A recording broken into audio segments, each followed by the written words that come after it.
करणार आणि मुंबईत मोठ्या प्रमाणात प्रेस घेऊन संपूर्ण एकदा आर नाही तर पार एकदा झालंच पाहिजे.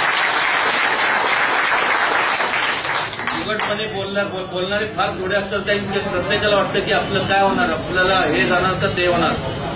मला ह्या ठिकाणी मला सांगावंसं वाटतं की जे म्हणून शिक्षण सम्राट असतील, साखर सम्राट असतील किंवा हे सगळे बहुतांश करून सगळे मराठा समाज आहेत. निदान ह्या लोकांनी तरी मराठा या नात्याने कधी डोनेशन घ्यायचं कोणाकडनं काही शिल्लक ठेवलं नाही.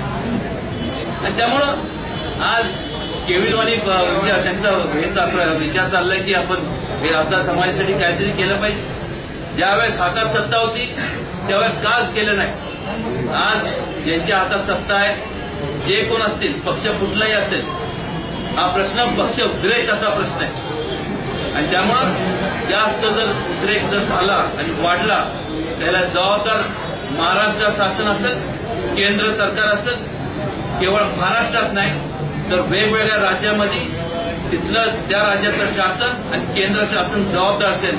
आणि जास्त जर उद्रेक जर हा वाढला तर तुम्हाला सांगतो सिव्हिल रेव्होल्युशन ज्याला आपण म्हणतो, म्हणजे सामाजिक क्रांती ही आपल्याला या देशामध्ये झालेली पाहायला मिळेल.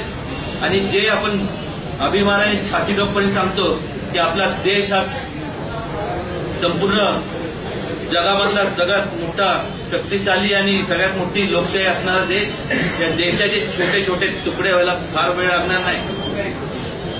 आणि याला कारणीभूत हे सर्व जे राज्यकर्ते तेच असणार आहे. आज या ठिकाणी या संपूर्ण समाजाला, गोरगरिबांना देण्याकरता पैसे नाही, पण मात्र या सगळ्या समाजाच्या